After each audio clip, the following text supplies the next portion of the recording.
I'm going to say a bad word. Beta reading is bullshit. It's probably the only bad word that's going to be in this entire video. And I don't care if YouTube decides to censure me. All right. So let's break this down. The concept of the beta reader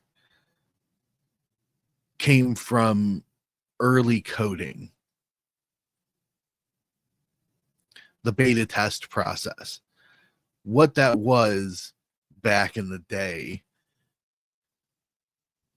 was a coder reaching out to another coder and saying, hey, take a look at what I have written and let's, work some bugs out. Now,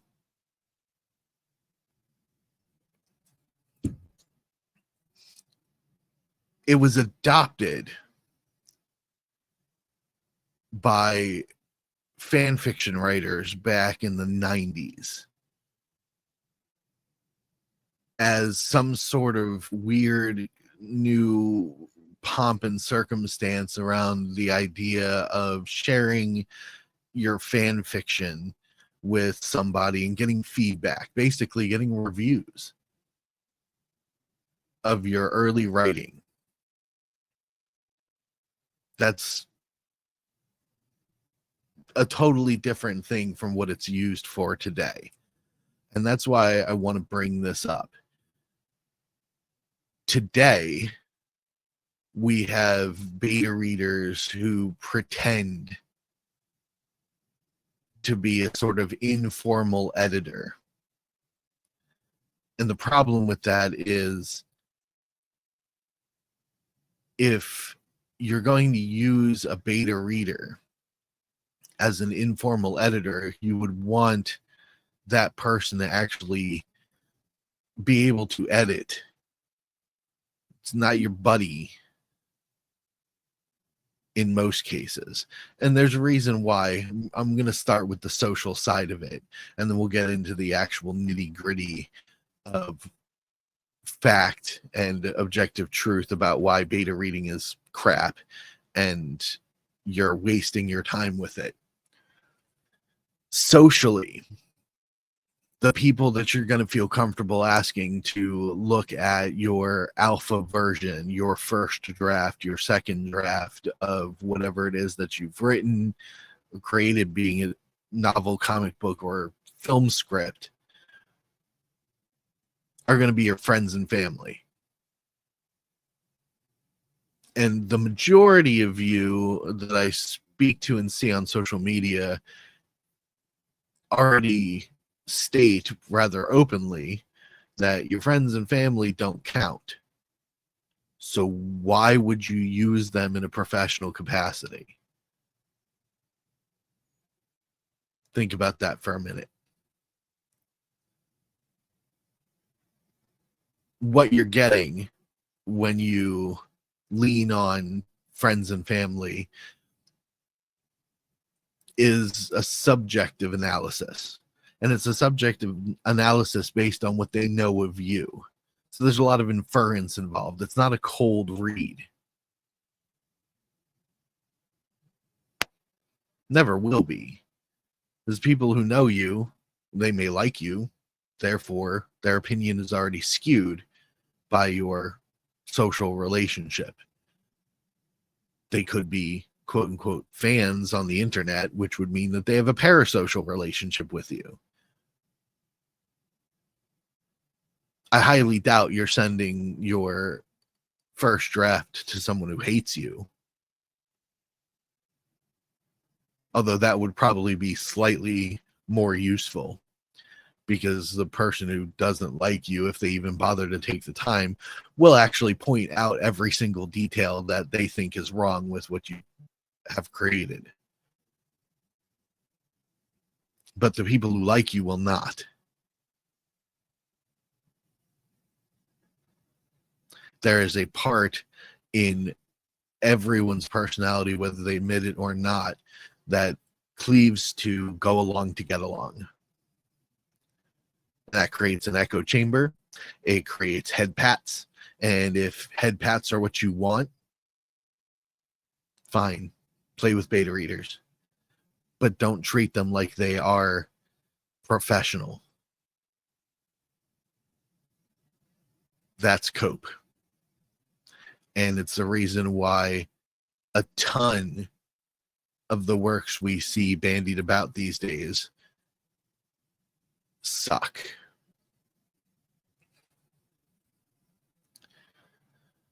Apparently, according to my research, much of this began in what was known as the Sliders fandom, if you're not familiar with that show in the 90s, and anime circles, where volunteers who liked what these things were about reviewed works in progress for errors, canon accuracy, grammar, and overall polish, much like an editor would. But what is their qualification to do so? They're fans of the work. And they might even have been fans of you at the time.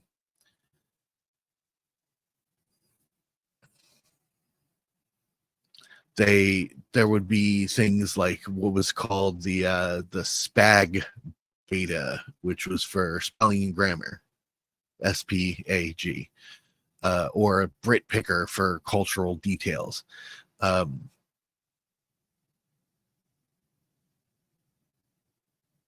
the 2000s, about a half a decade later, because I believe this all started around 1995, so about 5 years later, in the early 2000s, the practice and the term jumped into vanity publishing alongside fanfic writers who took the leap themselves into vanity publishing.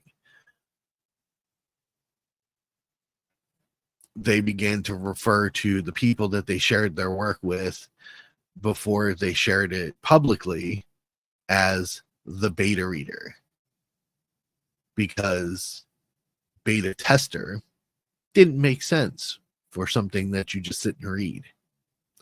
That's the only reason they call it that. Otherwise, it would still have been called beta testing.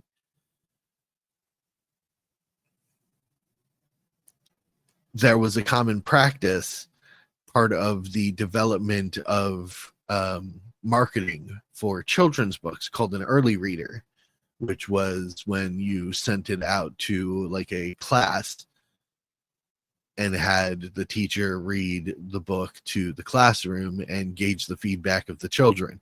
Now, that, of course, is biased by the teacher's subjective opinion of how the children responded to it. It's all predicated on, for lack of a better term, a lie. Flat out. By the 2010s, when independent publishing and vanity publishing was starting to make a big jump, and new internet platforms like Wattpad and Royal Road and whatnot were starting to kind of take their place, it became an argument. Do you use beta or not? There was even a tag called "No Beta, We Die Like Men." So just a sort of a joke thing of, I don't use beta readers, which is smart.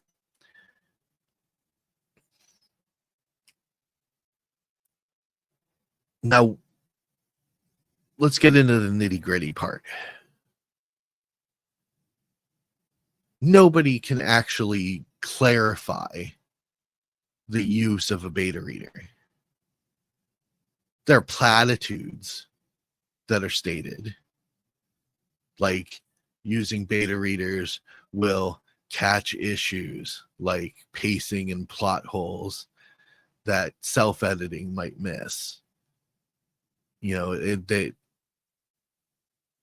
it would be something akin to an agent saying, well, you know, before you query with me, make sure you run this by beta readers. And what that is code for make people do my job for free.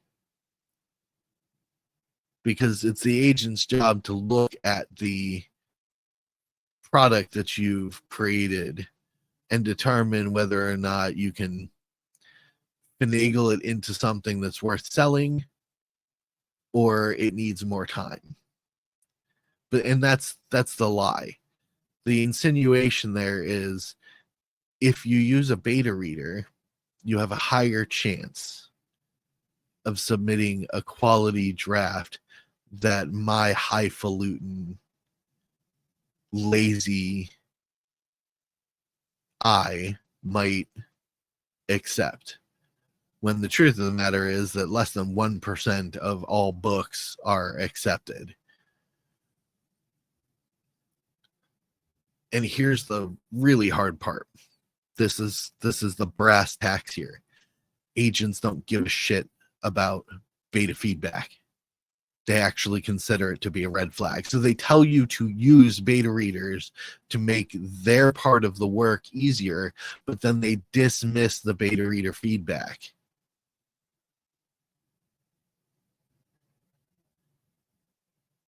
There's one agent who literally said that beta opinions don't hold a lot of water when it comes to a professional pitch. So the assumption is that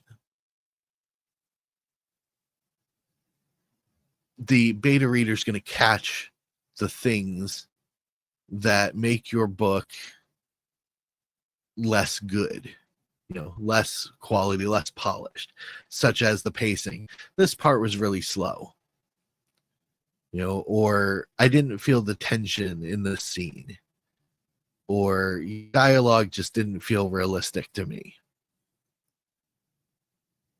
These are all things that an editor would tell you anyways, along with more nuanced and detailed feedback as they literally reverse engineer your book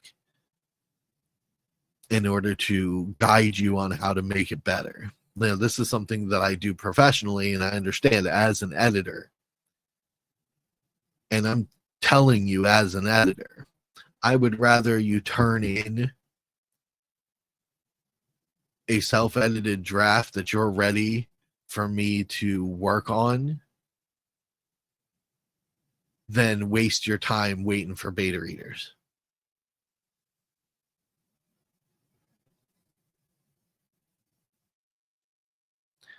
The information that you're going to get from them, well, this part was slow. Okay, how? Why? And then you have to wait for them to respond.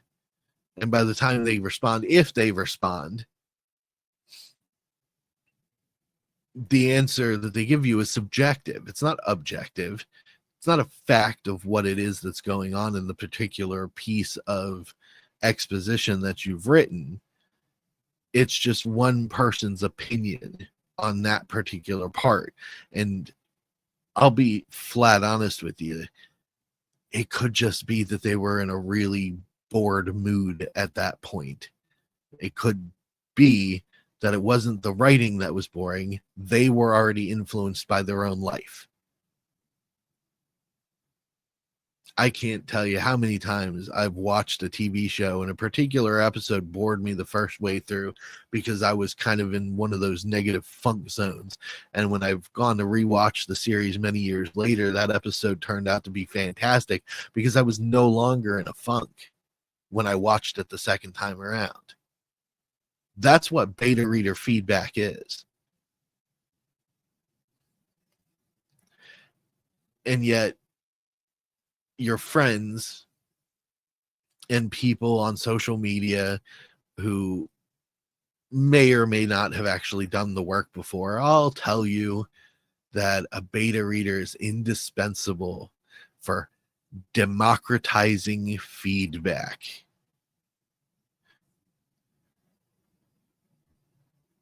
Think about that for a moment. Democratizing feedback. You want somebody else writing your story for you or dictating the terms of your story for you? I don't. I would like to know what people didn't like. I would like to know why sales may be lower. Maybe my cover sucks. I would like to know why this book isn't being talked about. But those are all social questions. It's something you ask ask the people who read it, or perhaps the reviewers that you sent it to, and then they give you feedback. And you know what that's called? It's called market focus, not beta reading. A legitimate, useful activity in the process of publishing a book.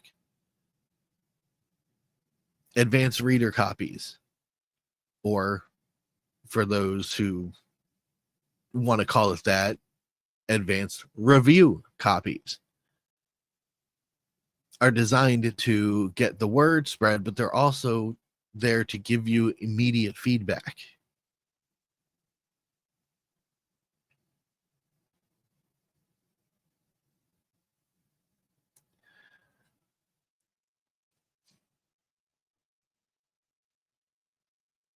Now, circling back to the beginning of this video, the friends and family thing,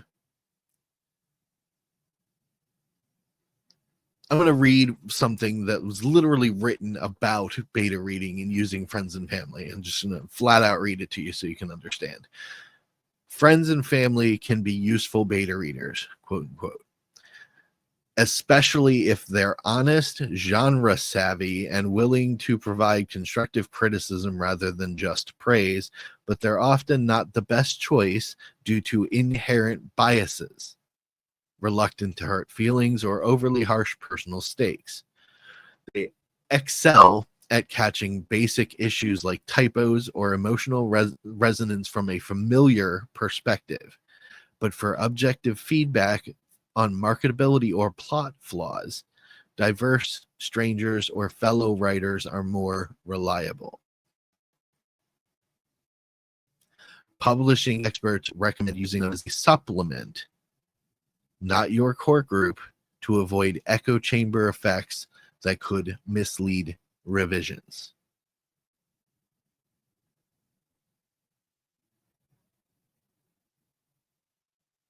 So I ask you, what's the point of a beta reader?